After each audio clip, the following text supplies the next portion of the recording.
just to say a few words about the ISST. The ISST is one of Imperial College's global challenge institutes. And the purpose of this institute is to bring together various expertise or skills that exist in departments to address some of the biggest challenges of our time, of which security is one. And Jack has also mentioned our mission, the ISST's mission, which is to look at security from a wider lens, not the narrow lens of defense. So we are actually interested in not just security, but also resilience, which is we are increasingly encapsulating in societal resilience. So the ISST Talks series today, we are recognizing quite a critical part of life, which is positioning, navigation, and timing, PNT. I think we will all agree that PNT is critical to underpinning life as we know it, and in particular, our critical national infrastructure, which obviously support basic services to our people.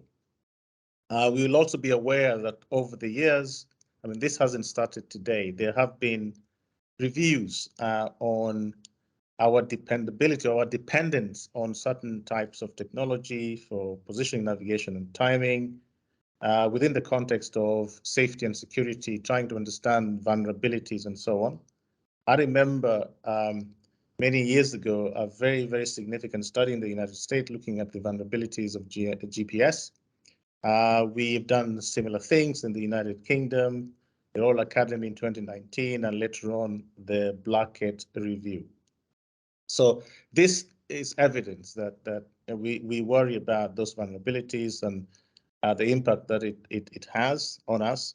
And so today we are delving into this particular topic in trying to address, or at least speak together, talk together, share ideas on this aspect of our critical infrastructure, and to see together where we go from here, noting that this is something that's really, really critical to life as we know it. So what we've done is to bring together or to assemble three leading experts, one representing academia in the main. These days the boundaries between academia, industry, and government are pretty fuzzy. So we will say that one of our presenters is representing academia, but obviously works with industry as well and government. The other one will be representing in the main industry, and the last one will be representing government. It's always good to know what government is thinking, given that it is the responsibility of government to provide its people with basic services. So that's what we'll do. I will actually ask them, just before they give their presentation, to introduce themselves, say a few words, and then launch into their presentations. And then we will then go into a Q&A. And as Jack has just said, please register your questions in the chat. So the way that we're going to organize this is that our first presenter, Dr. Paul Groves, will effectively set the scene for today in terms of the need for PNT, in terms of some of the issues that he sees to do with PNT and so on. He may even delve a little into some of the potential solutions.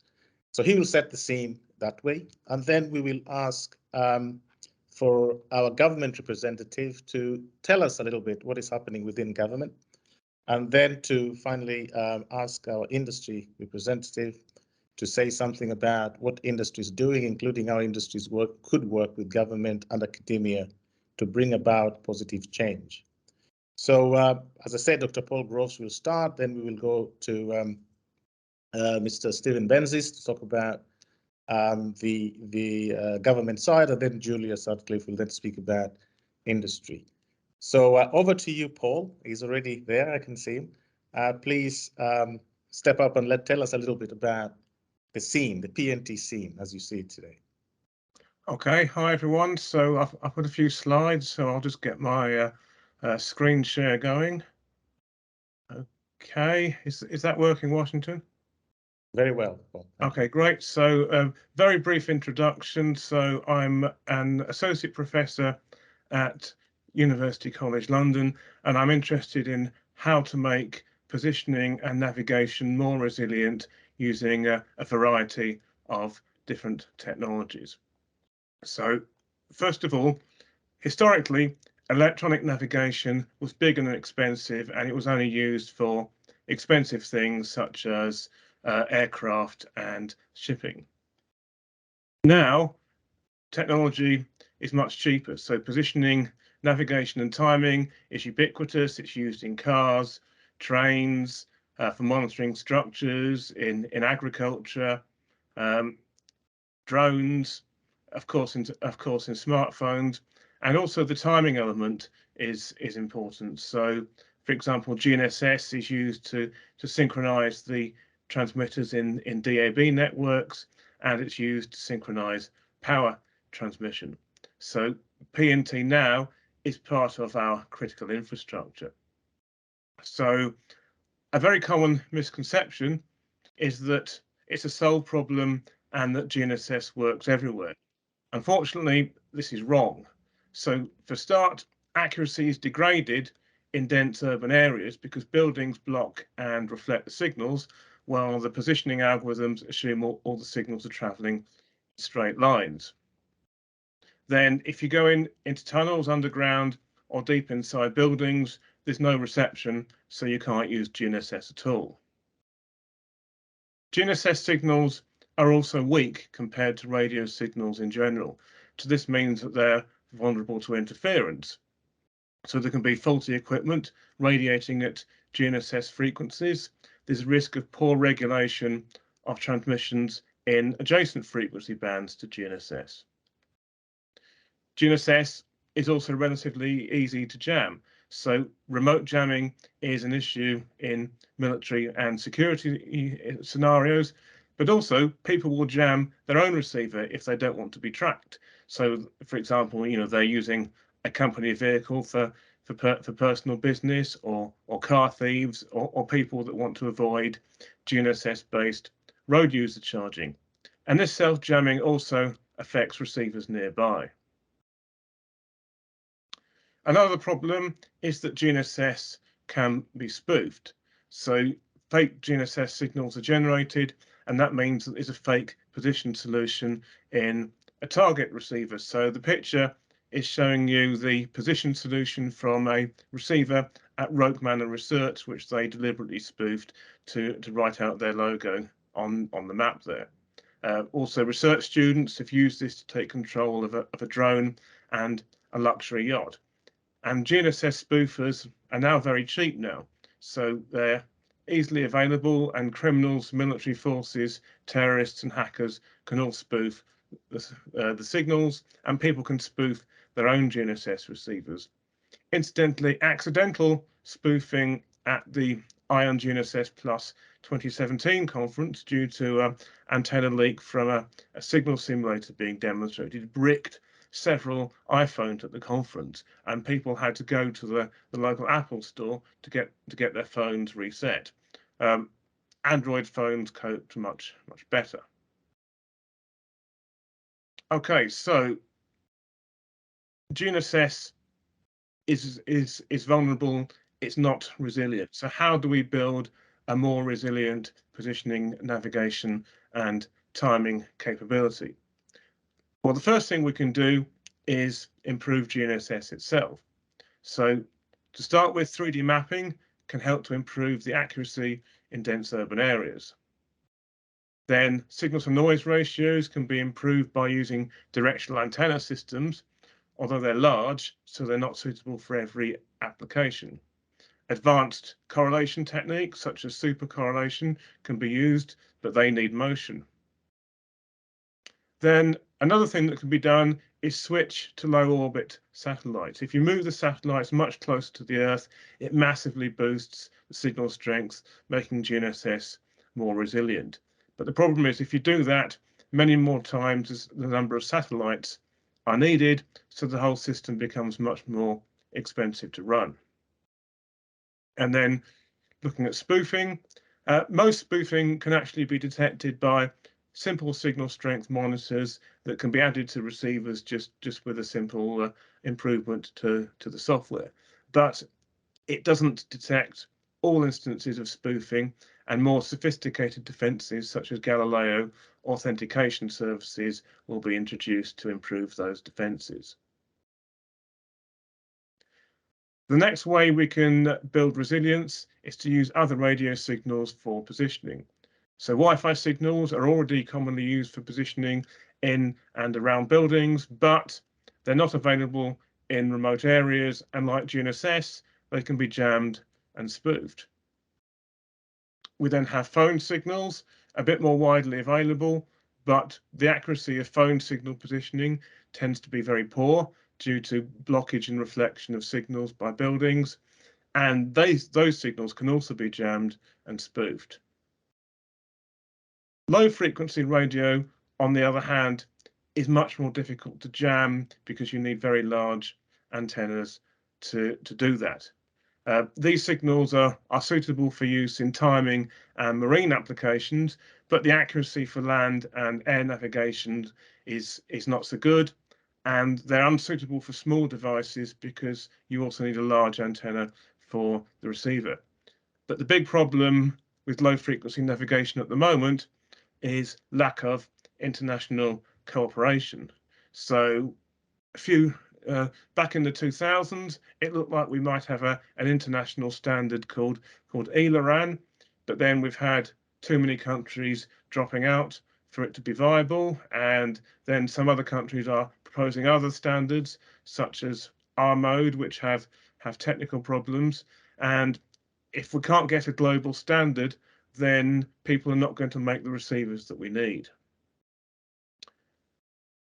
The next thing we can do to build resilience is to look at environmental feature matching. So people navigate using landmarks, and an electronic system can do the same thing. And machine vision technology is improving, so it's becoming easier for machines to recognize landmarks now.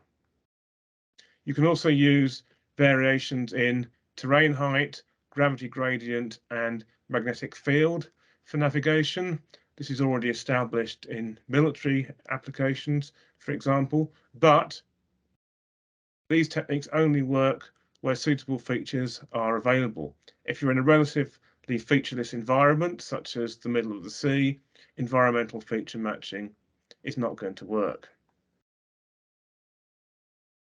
The final way we can determine our position is motion sensing. So the idea is if you know where you started from and you can measure your motion, you know where you are now.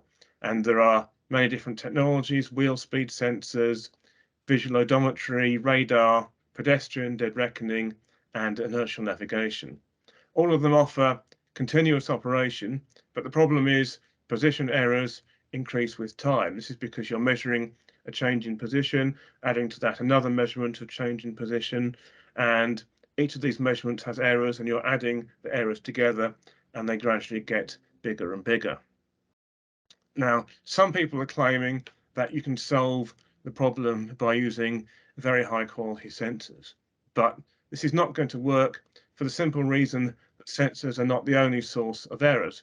There's lots of other big error sources that contribute. So all that happens is if you improve the quality of the sensors, then they're no longer the weakest link in the system. So don't believe some of the hype that's been going around on this topic. So to summarize now, resilient positioning, navigation, and timing requires lots of different approaches. None of the solutions I've mentioned over the last few slides work everywhere and all the time. So the best way to get resilience is to combine everything: improve GNSS, use other radio signals, and bring in environmental feature matching and motion sensing. Thank you for your attention, everyone. Thanks very much, Paul. A tour de force in a few minutes of almost all the facets of the issue we're discussing today. We're going to have a Q&A session later, but I mean, just to summarize some of the key points that's come out of Paul's presentation there. So obviously, improving resilience, PNT resilience needing everything. There's obviously the point about international cooperation. We talk about hype. There's a lot of hype around a lot of things that are not necessarily going to deliver what the hype, if you like, promises. So very interesting indeed. So let's keep going, and then we can come back to some of those issues during the Q&A session. So Stephen Benzies, please a few words about yourself, and then share a few points with us, please. Thank you very much, Washington. First of all, very excited to be here. Thank you very much for inviting us, and thank you very much to Paul as well and the rest of the panelists for their contributions. So my name is Steve Benzies. I'm currently the Head of Emerging Technologies at the Department for Transport, and I have a bit of a cross-cutting remit to lead some of the big technology challenges facing transport today. That includes artificial intelligence, future telecoms and digital connectivity, but also position navigation and timing technologies. And I want to just give a quick recap on some of the policy thinking in this space over the last 5 years. And Washington actually touched on it, one of them at least at the start, going back to 2017 with the launch of the Blackett Review. Now, it was actually quite a seminal piece of work because it brought together industry, academia and government to really try and get to the heart of perhaps our over-reliance at the time on global navigation satellite systems to provide that almost sole source of PNT data.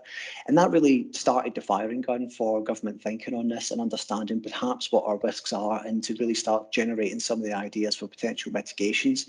Following that, there was a report 2018 from the London School of Economics, another advisory piece to government, to then try and understand the fiscal impact from perhaps a loss of those GNSS signals across a critical national infrastructure. And those two pieces between them really got it into the minds of our policymakers and our politicians, the breadth and the scale of the challenges that we face. As Washington said, PNT signals being almost fundamental to our way of life these days. In the intervening period, 2018 through 2020, there was some Cabinet Office work led again between industry, academia and government to really try and nail down the numerous use cases across all 13 of our CNI sectors. However, as we'll all be aware, at the start of 2020, we had the global pandemic, and that effectively put a hiatus on pretty much all other government work and stopped including the PNT side of development. Now, hopefully today we're starting to see the back of COVID in the horrible nature that it was, but we still are left with some of the scars, particularly fiscally, and we saw that when we went through the spending review period, October through to March this year, which then sets the scale of expenditure and government ambition for the next 3 years. However, slight glimmer of hope.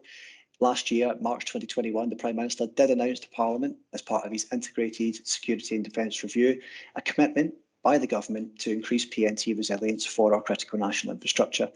And it doesn't sound like a lot, but it's quite critical. All the previous pieces before then were advisory, whereas this was a clear statement and commitment from the Prime Minister and the government to do something about this. And that's what's really given the essential impetus that we are now trying to deliver today. Now, that includes a range of capabilities, particularly in my own area, to understand perhaps some of the terrestrial PNT capabilities. Paul mentioned ELA-RAN, and that is one of the systems we would be interested in understanding more of and see if that's something we can agree internationally to develop collegiately and collaboratively. We're also interested in developing our UK SBAS, that Space-Based Augmentation Service, another piece that Transport's particularly interested in, particularly with our exit from EU and no longer being able to use EGNOS, the European Geostationary Navigation Overlay Service. But we're also interested in some of those timing services that Paul also touched on, and in particular the high availability, high accuracy, high integrity timing sources. We're working with partners in the National Physics Laboratory and also MOD, particularly looking at the wide area dissemination of those. So overall, I think it's fair to say we're not as resilient as we would like to be. I think we're not as far forward as we would like to be, but I think we are in a better place than we were before, and I think the future is pretty bright and positive. I appreciate that's quite a fast flash through, but looking forward to the Q&A later on. Thanks very much, Stephen. Excellent. And I've noted here very, very good points that are made with regard to at least the thinking in the United Kingdom. But I did put here timing question mark, so we will come back to that. during Q&A and more. But thank you very much, at least in terms of presenting the UK government's view. Also, you mentioned international collaboration and cooperation. You did mention in the context of Iran, but obviously there is the point that Paul was making with respect to PNT in general.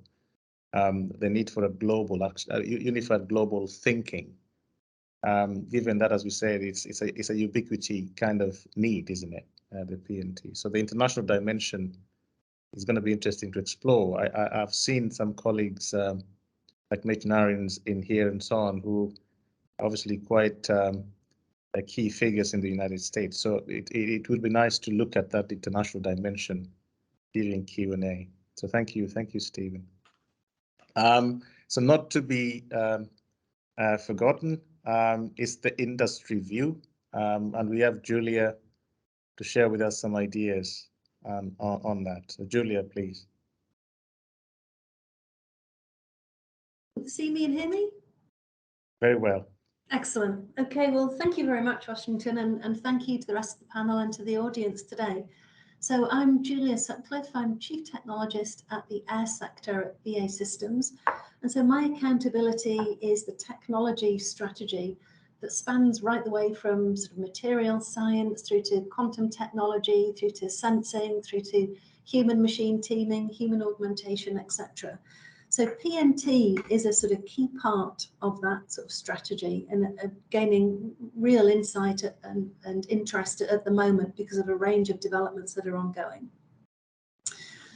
So to set the scene then, so the defence sector demands really high precision PNT for multiple different applications.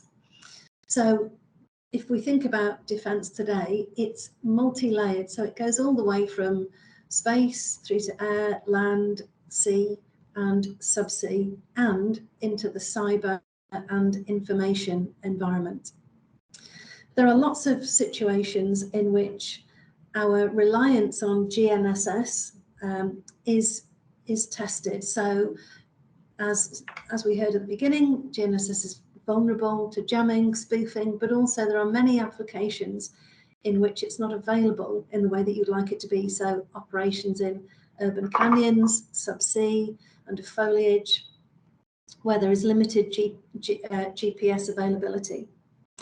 And if you think about the kinds of applications that you might have in the defence world, so you can think of large-scale complex systems that we talked about at the beginning, but also distributed networks of complex systems across that domain of those 5 domains, from space right the way through to subsea and into that sort of cyber world. So, for example, highly distributed uncrewed systems with low space, weight and power, lots of processing at the edge, operating as part of a high precision network that is perhaps sensing complex signals across a range of spectrums and then integrating them in order to allow a decision maker to make the right decision.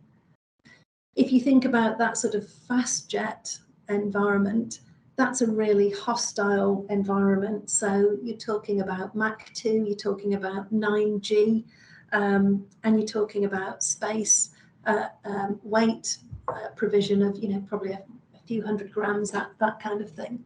So you haven't got a lot of room to play with. And the environment you're operating in, it's contested, and you're in a network that needs to be resilient, needs to be accurate, and allows you to provide an information output that you can assure, in other words, that is accurate and safe. And there are many different type of threats now emerging in that sort of cyberspace environment, as well as in the physical environment. You will have no doubt heard things like hypersonic systems being publicized in the general press. So your reaction time and your responsiveness is key to a range of these problems that we have at the moment. So the problem is that there is no one single solution that allows us to simply replace GNSS with the same kind of accuracy. So as we've heard, we need a system of systems approach and a mindset that allows us to integrate a range of different solutions to navigation and timing that, when integrated, can provide us A, with accuracy, and B, with the constancy. So it's not just the accuracy that you're able to achieve, but it's how long you are able to maintain that degree of certainty. So in other words, your drift.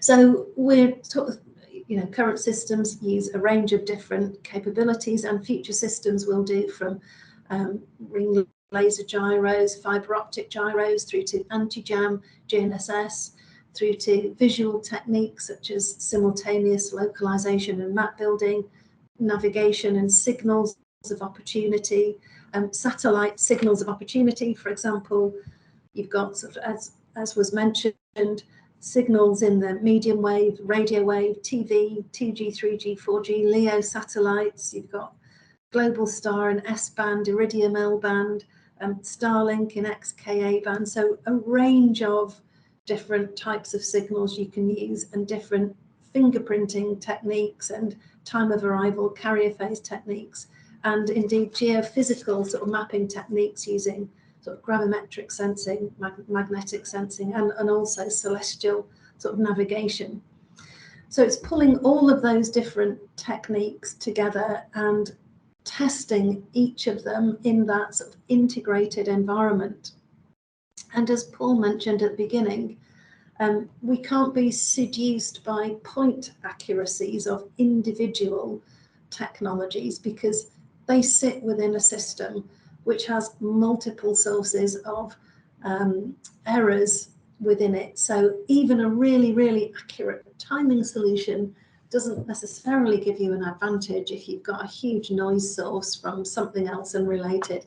That means that that super high accuracy is sort of invalidated, really. So it's weighing up all of those different factors in the system that is important. And I guess one of the points that is worth making here is that to go from something that is an excellent piece of academic endeavour and research right the way through to a fielded product is often, a many multi-year, multi-decade journey often, because everything that goes with that product, particularly in a defence environment, requires certification, requires assurance. So we need standards. So to get from that sort of low TRL and that academic baseline through to fielded product, and to realise the kind of vision there that was painted when we talked about what the government is trying to achieve, it actually requires academia, industry and government to all be in synchronization. Oh gosh. And without that synchronization, it means that either technology matures at the wrong time, or we don't have the appropriate standards and regulation at the right time, or we don't have the product outlet opportunities, the exploitation opportunities for the technology at the right time.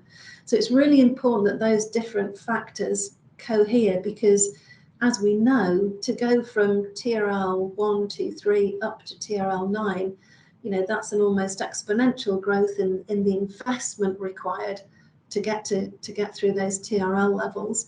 Once you get into that complex multi-subsystem integration into a system of systems, and the testing that goes with that requires much more investment. So to make that viable and to get product that is viable, it requires all of those different things to line up.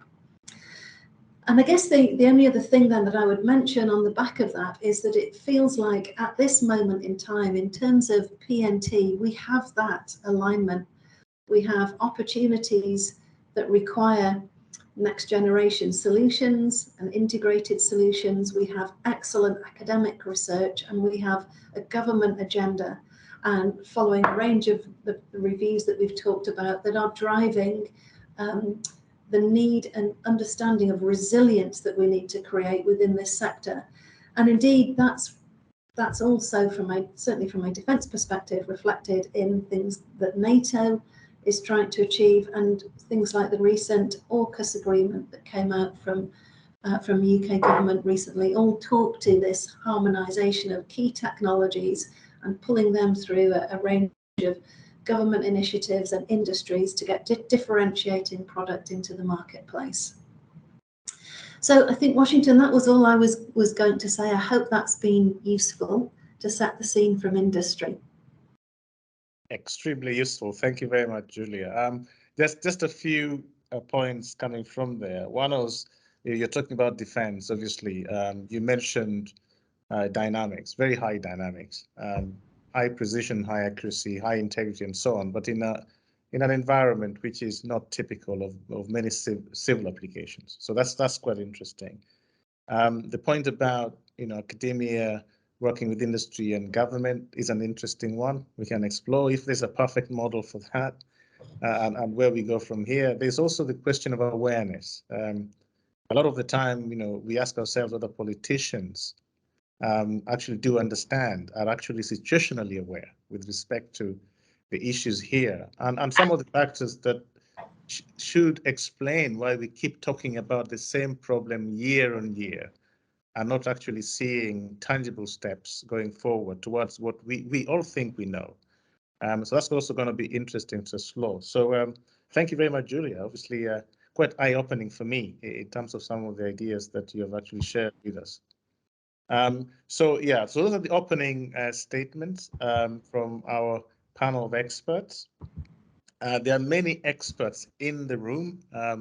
I've just been looking at the list and so on. So I think at this point in time, I would like to open it up to questions, comments from our delegates to the meeting.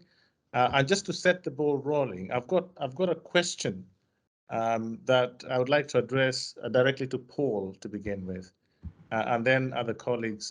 Please put your cameras on, our presenters, and then of course, feel free to come in. It's this landscape of we need everything, let's say, loosely speaking, and the issues of compatibility and interoperability and so on, and how you may then look at the various vulnerabilities of the various sensors and systems and so on, and the level of maturity of our understanding of those vulnerabilities beyond GNSS. Because I think there's been a lot of focus on GNSS. What is actually happening with regard to the other possibilities from a vulnerabilities and threats perspective? So that sounds like a reference to a specific research proposal that you and I put together a few years back that didn't get funded, and there is indeed a very big gap in understanding the vulnerabilities of technologies other than GNSS. All the emphasis has been on the problems with GNSS, but everything else has vulnerabilities as well. Now, we understand them from a theoretical point of view, but we don't necessarily understand them in a quantitative, practical way. So we know, for example, you can jam Wi-Fi, but we don't know, for example, how practical it is to jam Wi-Fi. How powerful a jammer you need to jam over a particular radius is all an unanswered questions. In terms of using everything, I wouldn't necessarily advocate using absolutely everything, because universities like to demonstrate proof of concept of new ideas that aren't necessarily practical, but can generate interest and generate publications. So I think Julia mentioned satellite signals of opportunity. So a number of research groups and even industry groups have shown that you can use low Earth orbit satellites as signals of opportunity, but if you're just trying to use the existing communication signals for positioning, the performance is very, very poor compared to a low Earth orbit systems designed specifically for positioning, or has specific positioning signals. Similarly, people have demonstrated that you can use TV signals for positioning, but they've just demonstrated that it works in the particular place that that they've done their test. And generally, when you're producing an academic paper, you will generally select a test scenario that is favourable to whatever technology that that you're trying to demonstrate. So I do advocate combining lots and lots of technologies together, but only the best technologies rather than absolutely everything that we can think of. Thanks, Paul. Stephen, the same, yeah. Thank you very much, Washington. And to be honest, absolutely agree with everything that Paul said. I guess from the government side, appreciate that we don't have an infinite amount of money. Contrary to public opinion, we don't have an infinite amount of money, so we have to be quite selective over what we do invest in and make sure that we are getting the maximum value for money for that taxpayer investment. We need to do more work on that. I think it's fair to say, like I said, we've had a bit of a hiatus in the thinking and really understanding, like you said, threat space and the vulnerabilities. But I would offer that my expectation is that we will end up with a systems of systems architecture. I think everyone's largely in agreement that that's a sensible way to do it. And to be honest, that's how we do resilience in every other walk of life. If we think about PNT as a utility, much like electricity, what do you do if you have a critical national infrastructure? You have a petrol generator in the car park in case your electricity source goes down. That's time limited to ensure continuation of service. And that's quite a useful analogy when we think about our PNT. We're not really advocating or suggesting in a world where GNSS is not the primary source of PNT, because it is so ubiquitous for good reason. It is high accuracy, it is high availability, it does most of what we need. And ultimately, we're not really in a position to roll back on that. But much like the petrol generator analogy, we need a backup. We need a backup. We need to understand what that backup looks like, how long it has to operate for, and what the recovery options are. And for us in that resilience space, it's all about having disparate modes of operation, but also disparate modes of failure. So when we look at other space systems, for me, space is all susceptible to solar terrestrial events. And so actually terrestrial is then something that provides us a different mode of operation and hopefully a different mode of failure as well. There's then that wider piece around exactly what do we need? What is the requirement? Do we need all systems to have full PNT access at all times? Or do some of them only need timing? For instance, when you look at your automated payment transaction services or your power distribution, they only need time, and therefore we can shape and scope that requirement and hopefully buy a cheaper solution for that particular need that hopefully addresses some of the other ones as well. So more thinking to be done, but I think systems of systems is where we're going to go. Stephen, do you worry about the fact that we are no longer in GALILEO and of course EGNOS through the exit of through Brexit? Do you worry about that from a government perspective? I think it definitely comes with challenges. I think we'd be lying if we said it didn't. It was not something we were necessarily planning for. If you look at the amount of investment, and be that money, but also time and resource into the GALILEO and EGNOS programs, we were obviously planning on being part of that program. I would argue that because of our special relationships with our transatlantic partners and also with our European partners, just because we're not in the EU, we still have a lot of bilateral arrangements and agreements, and we are still part of ESA. We do still have access to those services. I think the major difference is we don't have any controlling voice, and that's a slightly different problem. So am I worried about our ability to access the signals when we need them most? I'm not. What I'm perhaps more concerned about is that we don't necessarily have the input or the control to really drive change or influence the direction of those programs in the longer term, which is, for instance, why we're invested in that UK SBAS project. We're no longer part of EGNOS, and actually legally we are not allowed to use EGNOS in UK airspace. That's a very specific challenge, and therefore that is something we're looking to address.